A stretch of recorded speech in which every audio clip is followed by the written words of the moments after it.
Hey, everybody, and welcome to the Double Stuff Podcast. Don't forget, spay and neuter your pets. Oh, that's right. Words to live by, guys. I'm regular Bob Barker here. And he Not Drew Carey. No. Bob Barker. That was something that I wanted to do. Growing up watching Price is Right. You want to be Drew Carey? Well, I wanted to be a game show host? I don't know about but you know how they always said if you're interested in being a contestant on You want to do the voice of it? No, I just wanted because my mom and I would always go or not go. We would watch it. Watch it, yeah. And I always thought, man, that'd be great if my mom and I could be a member of the audience for Price is Right. Yeah. Mm-hmm. While Bob Barker was still the host. Sadly, that didn't happen. Right. Let's cut all that out. No way. So what I wanted to talk to you guys about today, and it was kind of, I was thinking about it particularly from my point of view of like a movie and a conversation that I had with my wife a while back, but guilty pleasures. Ooh. So you have a definition written here of guilty pleasures that is something such as food, TV show, or type of music, I'm saying movies as well, that one enjoys despite the fact that it isn't popular or generally held in the best interest of the person. Can be seen as unusual or weird. But my question is, the word guilty in there, does it mean in some sense that you feel guilty about liking the thing that you like? Guilty pleasures to me always seem like something naughty. Like Yeah. you're looking at, a movie or a magazine or something you shouldn't be, and you have to hide in a corner to watch it. Charity? Yeah. Harm. Like not if my parents are watching, there's nothing in my room. Actually, if they're watching, they have the wrong platform. If they're listening. That's true.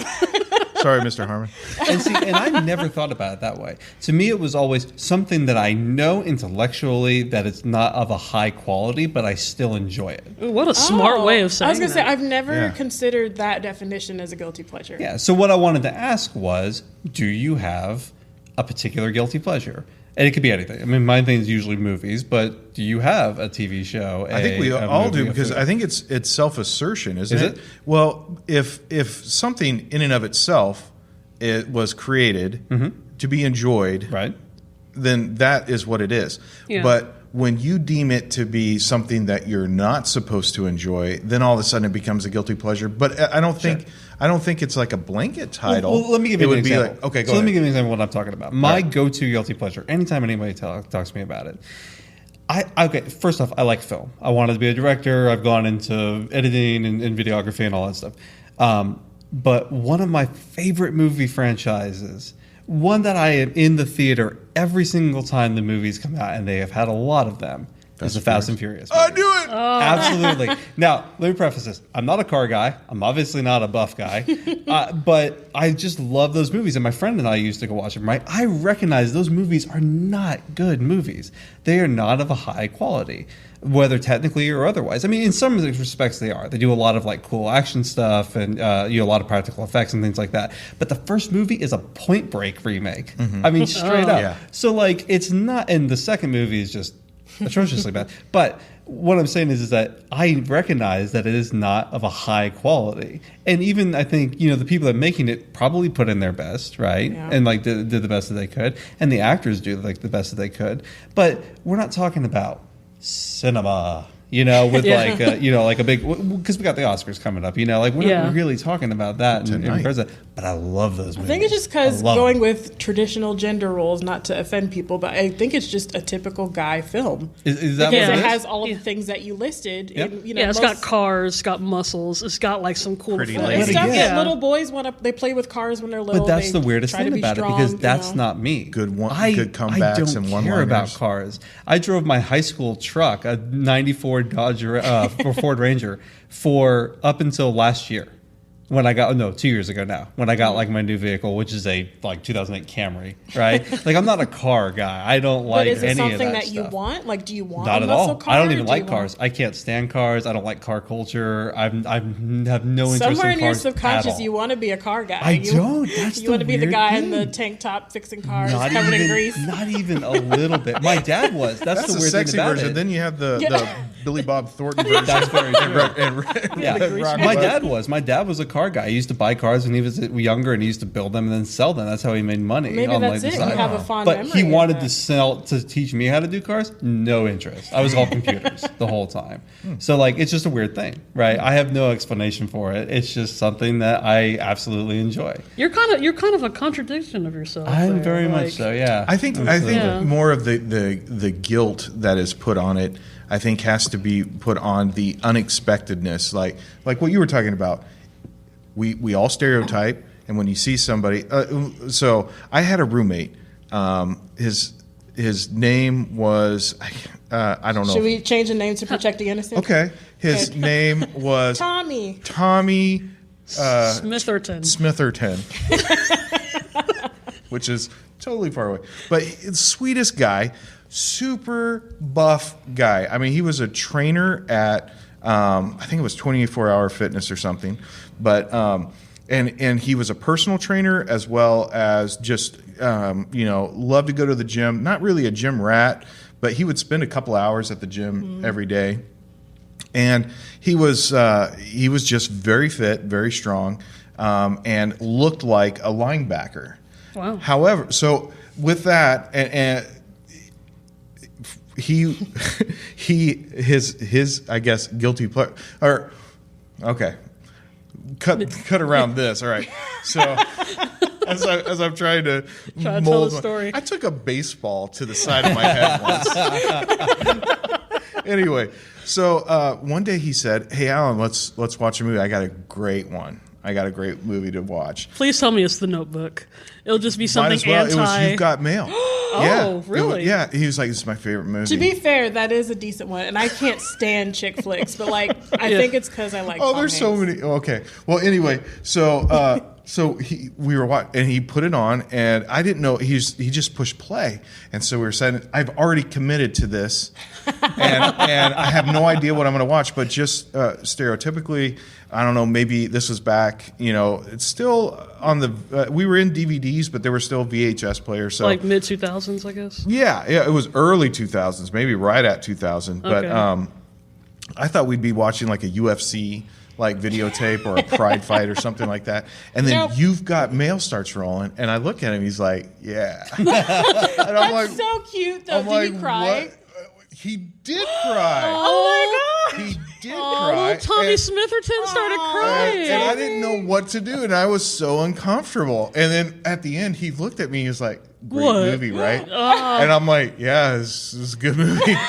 It was a good movie." And then, out of curiosity, I looked at his DVD, and sure enough, it's like Serendipity. It's not my gosh. and the Big Nora Ephron fan. yeah, absolutely. Well, not only that, but I think it was before the CW when it was still the WB. The WB. Was that when Gilmore Girls were out? Oh, yeah. He's a huge Gilmore fan. I Gilmore watched Girl Gilmore fan. Girls Did with he my wife. grow up with sisters or something? I have or no. he I don't just know that much likes- about him, other than the fact, really good guy, great roommate, and I loved him to death. But at the same time, it was such. In this sense, I would put it as A guilty pleasure. But for him, it wasn't. Right. It Because was he didn't so- feel guilty about it. 'Cause, right. like, I don't feel and that's guilty the thing. about my I think favorite Yeah. I think you have to Right. to have that feeling about But it's just it. such a weird phrase, right? Like guilty Well, pleasure. and see, Yeah. guilty pleasures, at least for me, that always seems Anyway. to surround food. Okay. Guilty pleasures always Yeah. seem to be food That's based. usually So, when it's used. do you have a guilty pleasure food then? I mean, every once in a while, me and Trey might get a donut.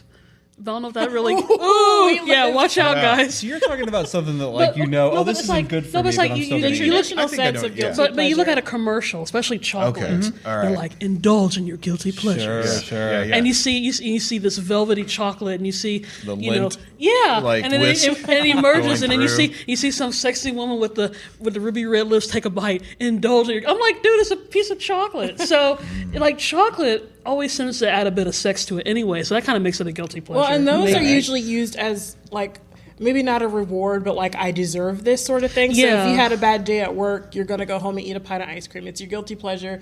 Like Yeah. You know my boss you yelled at shouldn't. me, You know you shouldn't. I'm but gonna you're have going this to. because I deserve it. That's usually where Yeah. guilty pleasure Oh, is. really? It's an emotion. Usually It's- when I hear it, maybe Okay. it's because I'm a girl. yeah, but- Maybe it's like a marketing tool then. Well, possibly. yeah, but it's all but I think because of that, it's become like an emotional trigger. Like, I'm not going to feel good until I eat this. Okay. And so I think guilty pleasures in that aspect almost turns into like an emotional binge eating thing because it can get out of hand. Yeah.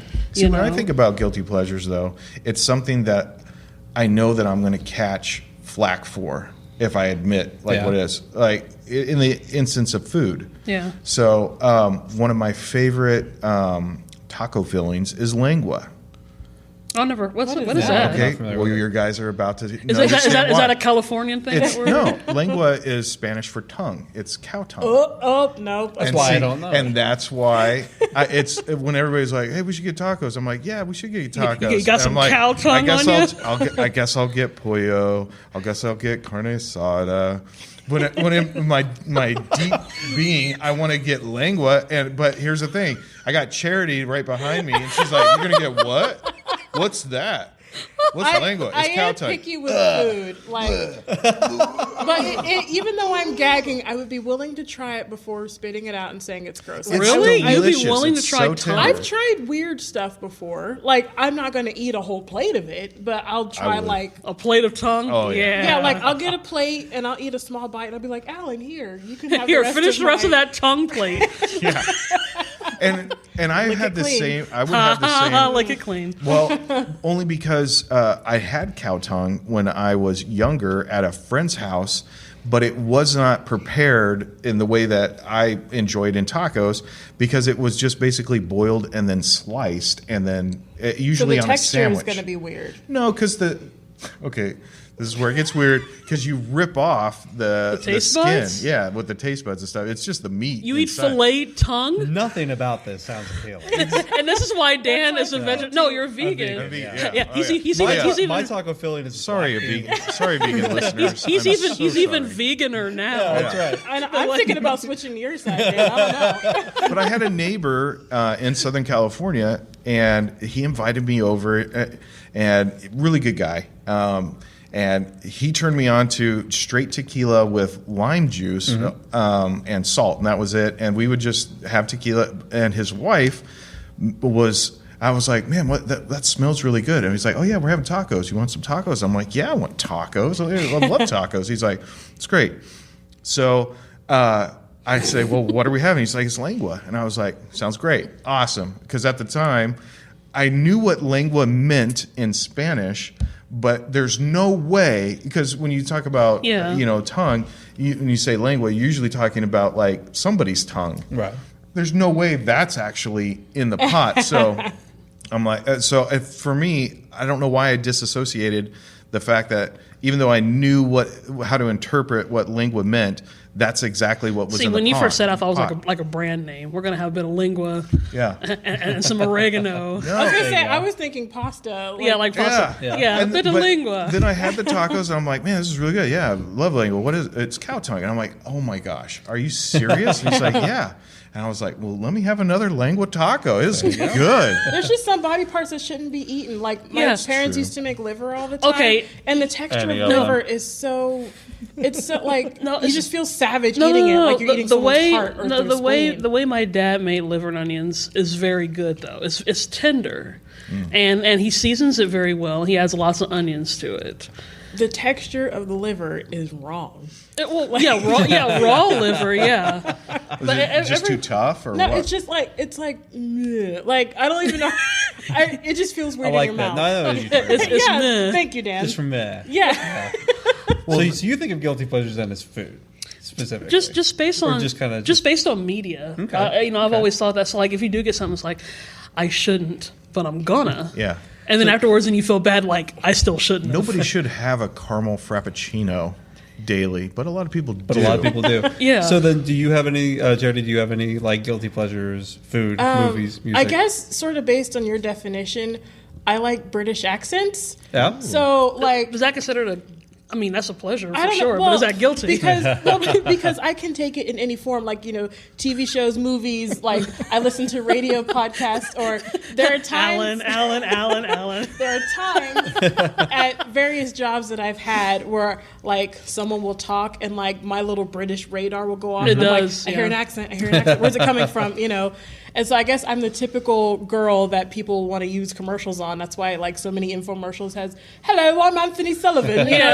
it's like there's an accent, so you're going to sit and listen for at least 5 minutes, and so Yeah. So you generally go for the definition that you would put here, which is like, despite the fact that it isn't popular, generally held in the best interest of the person, although British accents British things are very popular. Right. They So, are. I mean, And I not- guess and not just in I guess it's England. not necessarily something that. So technically, so you feel guilty about your pleasure. Well, yeah. I mean, I don't know why. I guess I'm just a typical American. Like I shouldn't be like, oh, goody British accents. And if anyone from England is watching, I'm sorry, but I love sorry, your England. accent. Yeah, and she's available. So if if there's some handsome British men listening, Wait, let me look ask you a up my question. picture. And save one for me, what please. kind of British accent? Like, are we talking I about know. like Jude Law? Are we talking about like Benedict Cumberbatch? Are we talking about Mr. Bean? I don't care. I don't- I will take anything that's not American. Outside, you mean that Rowan Atkins not being No, Mr. no, Bean? yeah, we got to be Which specific. one are we talking I mean, is about? there like a northern accent that you like? No, Is it like hard London? I like is them it Cockney? all. Yeah, I like the Cockney accent. Like Yeah. Sarah and I, every Christmas we'll watch Scrooge. It's a 1970 musical. the Albert Finney version. The Albert Finney version is And the best there's, Scrooge version. like, But that's for another They topic. do all the Cockney accents. I love that. I love Benedict Cumberbatch. I Yep. love Yeah. listening to like BBC Radio 4 has all of the shows I listen to. So all the radio dramas, comedies, like Yeah, and, and they'll we, have, we watch a lot of we watch and listen to a lot of classic British stuff. So and they'll have a host Yeah. of like different types of accents, different people, different stars, and I don't care if it's like proper or just, probably the worst accent that people over there probably hate. I don't care. I like it and I love it and I listen to it all day long. Love it then. Yeah. So then, Alan, you told us about a friend of yours' guilty pleasure. Yeah. Do you have any? I'm sure I do, but like I said, it's more it in itself isn't bad. It's just I didn't say bad. Okay. Remember what I was talking about? He So has there's a two different different definitions, which definition, is enjoyed Yeah. despite the fact that it isn't popular. Mine is that you would enjoy it despite the fact that you know that it isn't of a certain quality, a certain quality standard. Well, I'll tell you one thing. Yeah, I guess I do because I would be embarrassed to admit like how much time I have wasted. Well, I shouldn't say wasted because I've enjoyed it, but like in the grand scheme of things, it's wasted with Sid Meier's Civilization games. Oh, you like Civ games? Oh, I love Civ games. too. Nerd alert. And thank you for making me feel guilty about my pleasure. Well, I have to keep it on theme, Alan. yeah, there we go. So explain to me or the audience who doesn't know what you're talking about. Well, the whole idea, Yeah. the thing that is compelling about this particular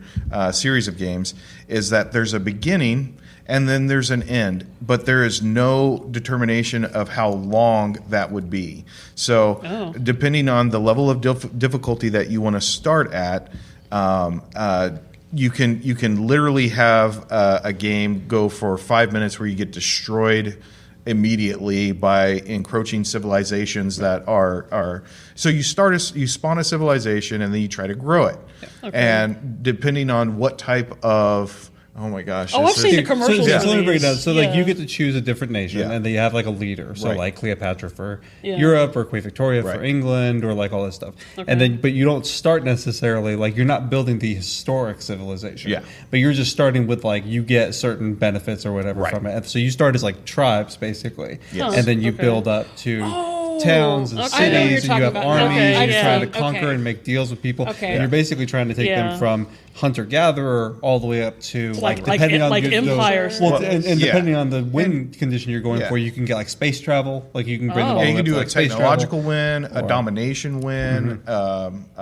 So you're kind of a playing God, diplomatic and you have win. like your Yeah. people down there Absolutely. So you're doing basically stuff. saying And if you you do were go in through- control of the history of France, you know, Oh, like would okay. you do something Yeah. like what Napoleon did, or would you do something different? different? You get to try out. these And there's different all things. kinds okay. of cultural caveats that you can add. Like, I'm going to play, in this sense, Napoleon with France, but guess what? The religion that he's going to adopt is zoetropism or whatever. Zoroastrianism. Oh yeah, has a Zoe in it. You can tell my cultural experience is very limited.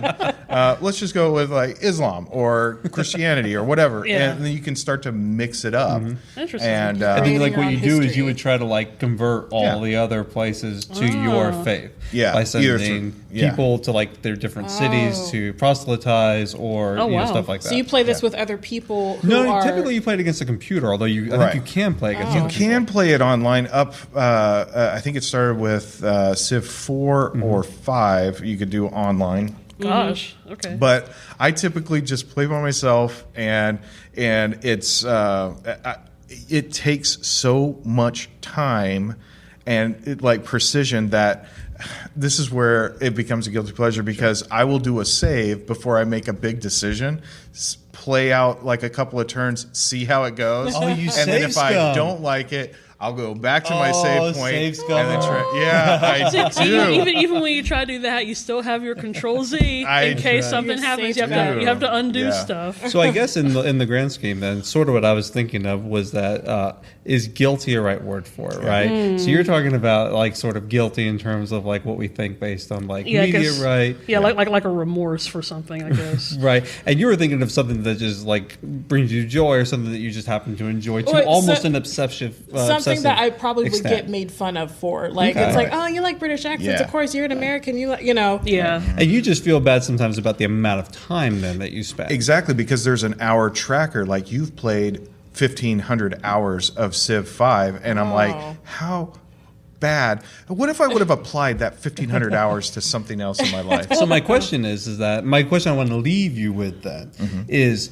if you enjoy something, should you feel guilty about it? No, you should not. I know I shouldn't feel guilty for something I like. Well, But you there's probably hesitant- shouldn't. But again, I'm in thinking, because I'm a rational person, I think, I have a family, I have a home. If I could apply that much time and energy into something else, Yeah. maybe it would. Maybe But you I'd already gain do. more. Do you neglect your home or your family for the thing you're doing? It's not an No, addiction, right? No, it's Yeah, not. yeah, that's a No, whole, it's that's a not. whole other No, animal. Yeah. But in the same vein, while I could be improving in another area of my life. I could be Yeah. learning a language. I could be doing, but I'm not. I'm building a civilization. Well, that's kind of what people do with YouTube. It's become that yeah. black hole. Yeah. Take it from a guy Yeah. who spent 300 hours on PlayStation games last year and 300 hours on Switch games last year. I know what you're talking about when Yeah. it comes to applying it in different directions. So, yeah, I feel a little guilty. I think about that. that's why he brought that up. He wanted to justify That's exactly what the it was. 600 No, really, hours. I just didn't want to feel bad about liking Fast and Furious movies. Oh, I don't think you should. I don't you think you shouldn't. should. There you go. Enjoy them. All right. Enjoy them. No guilt here. So our next episode, Dan's going to come in wearing, a wife beater shirt. So he's going to get extra buff. I'm going to come be talking in in a about Mi Familia. Mustang. That's what I'm going to be doing. All right. It's a whole other character, a whole other guy. All right. Well, thank you, everybody, for sharing. This was a all good your talk. guilty Yeah. pleasures. Yay. Thanks for tuning in today. For more fun, follow us on Facebook and Instagram at Double Stuffed Podcast and on Twitter at Double Stuffed P. That's the letter P.